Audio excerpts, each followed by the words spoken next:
Este 2 de abril, al entrar en vigor la política de aranceles globales que aplica el gobierno de Donald Trump, o sea, el muro arancelario que ha levantado alrededor de los Estados Unidos y que alcanza al resto de los países del mundo, a ese día y por esa razón, en un acto solemne, Trump lo proclamó como el Día de la Liberación.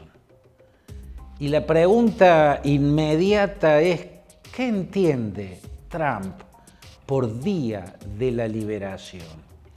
Porque de lo que se trata en este caso es de desatar lo que Europa ha llamado una guerra comercial global, lo que Canadá califica como guerra híbrida, lo que el resto de los países o la mayoría del resto de los países del mundo, de los grandes empresarios del mundo, los economistas, los gobernantes, dirigentes de todas las escalas en todos los países del mundo, están vislumbrando fundamentalmente un riesgo gigantesco de caos en el comercio internacional y dentro de ese caos una muy posible recesión en la economía global como consecuencia de esto que ha llamado Donald Trump el Día de la Liberación. No es la primera vez que un gobierno norteamericano aplica aranceles masivos a escala mundial. Fue también, por ejemplo, la política de William McKinley, ¿no?, que gobernó Estados Unidos entre 1897 y 1901. Hubiera tenido un periodo más de gobierno, pero en 1901 fue asesinado por un anarquista. Es uno de los magnicidios que tiene la historia de los Estados Unidos. Bueno, William McKinley es un inspirador de Donald Trump, por un lado, igual que su antecesor, el presidente James Polk, el que gobernó inmediatamente antes de la Guerra de Secesión, en la primera mitad del siglo XIX, igual que James Polk, McKinley fue uno de los presidentes expansionistas. Polk le agregó al territorio de los Estados Unidos Texas, California, Arizona, Nevada, Nuevo México, Wyoming, Oregon, que se la compró a los británicos. Bueno, McKinley agregó nada menos que Hawái, ¿no? Él anexó Hawái y lo convirtió en un estado más de los Estados Unidos de América. Además, en la guerra contra España fue McKinley el que hizo ocupar Guam, en el Pacífico Sur, y Puerto Rico, ¿no? Pero fundamentalmente también McKinley influye a Donald Trump en el proteccionismo económico. McKinley aplicó una política de aranceles masivos, ¿no?, que tuvo en el corto plazo un efecto positivo para la economía norteamericana. Las empresas norteamericanas se fortalecieron, pero eso fue en el corto plazo. En el mediano plazo empezó a verse la fragilidad y en el largo plazo las contraindicaciones de ese proteccionismo terminaron afectando negativamente la economía norteamericana. ¿Se repetirá esa historia? ¿Habrá un plazo corto en el cual los aranceles de Trump resulten beneficiosos y un mediano plazo en el que empiece a provocar inflación porque va a encarecer mucho de los productos que sí o sí los norteamericanos van a seguir consumiendo y vienen del exterior y se van a poner más caros? Después habrá que ver las dificultades que le crea a la producción norteamericana de exportación las réplicas arancelarias que los distintos países y regiones van a aplicarle. Bueno, por un lado está eso. ¿Cuál va a ser la consecuencia? ¿Va a ser solo caos y recesión? ¿O cuando empiece las negociaciones en cada uno de los casos, que es uno de los capítulos de esta política de Trump, el capítulo de la reciprocidad, ¿no? Primero ponemos todos los aranceles y después empezamos a negociar individualmente con cada uno. Bueno, tal vez el capítulo de la reciprocidad tiene la clave para un resultado mejor a los resultados que ha registrado la historia, como por el caso de McKinley, con estas políticas de proteccionismo.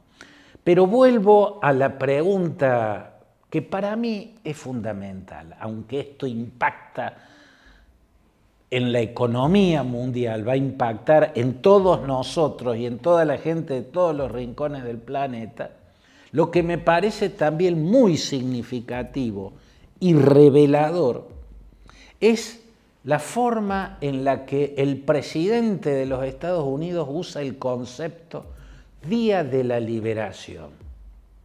Cuando le ganó la elección a Joe Biden, esta que le dio su segundo mandato, al día del triunfo electoral lo llamó Día de la Liberación.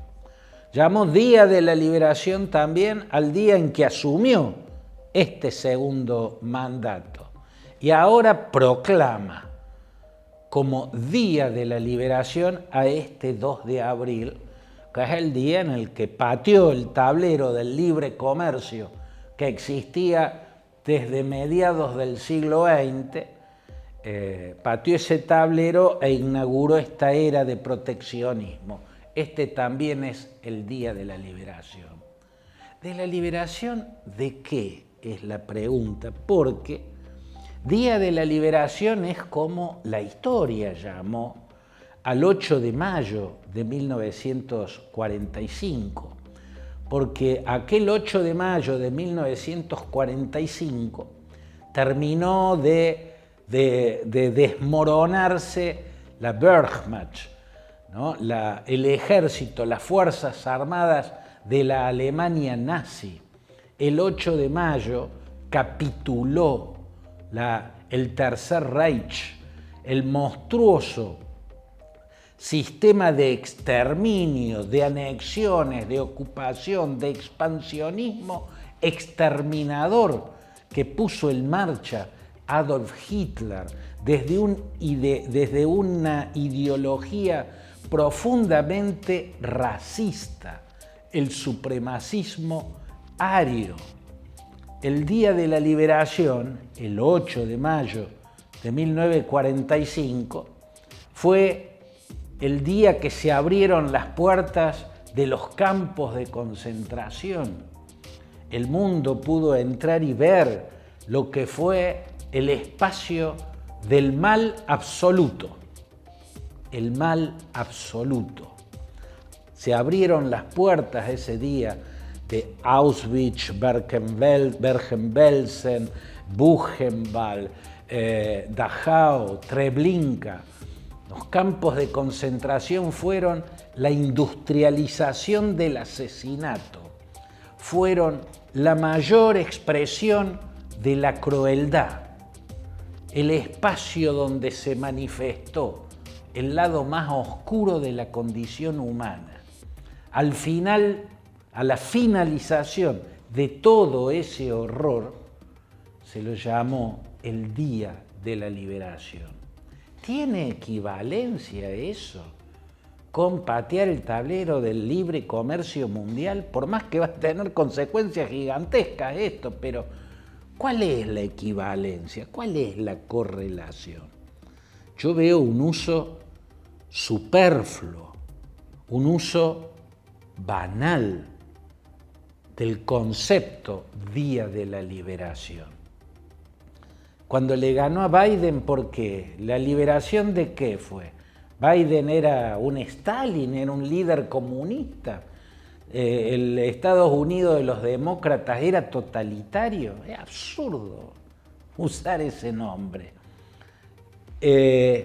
Llamar a esto Día de la Liberación, ¿qué implica? Además, deforma la realidad. Es megalómano, cesarista, es superficial, es absurdo, porque en el relato trumpista, en el argumento de Trump, lo que él describe es como si en este último siglo y pico Estados Unidos haya sido un país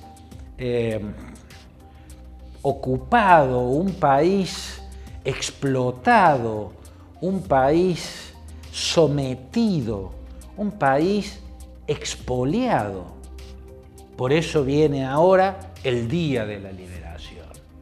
Termina este siglo en el cual los norteamericanos sufrieron sometimiento, expoliación, humillación. ¿Por parte de quién? Del resto del mundo, pero sobre todo de las democracias liberales que fueron las mayores aliadas de los Estados Unidos. ¿Tiene lógica ese argumento de Donald Trump? En este siglo lo que ocurrió no es que a Estados Unidos lo expoliaron, lo explotaron, lo sometieron los países democráticos con capitalismos liberales que fueron sus mayores aliados.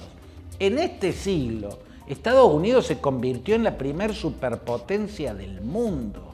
En este siglo desarrolló la economía más moderna, más tecnificada y más desarrollada del mundo. En este siglo, la sociedad norteamericana llegó a ser la sociedad más opulenta del mundo. O sea, la realidad visible de lo que ha sido este siglo para Estados Unidos está absolutamente en las antípodas del argumento que plantea Donald Trump para justificar su muralla de aranceles contra el mundo, donde los principales atacados por esa muralla son los aliados históricos de Estados Unidos, Canadá y los países europeos, los capitalismos europeos. Megalómano, superficial, absurdo y también perverso, sobre todo perverso, porque si Día de la Liberación se llamó al 8 de mayo del 45, el día que dejaron de funcionar los crematorios en Auschwitz-Birkenau, en Bergen-Belsen, en Buchenwald, en Treblinka, en Dachau, no puede llamarse así al día en el que Trump decidió sepultar el libre comercio mundial.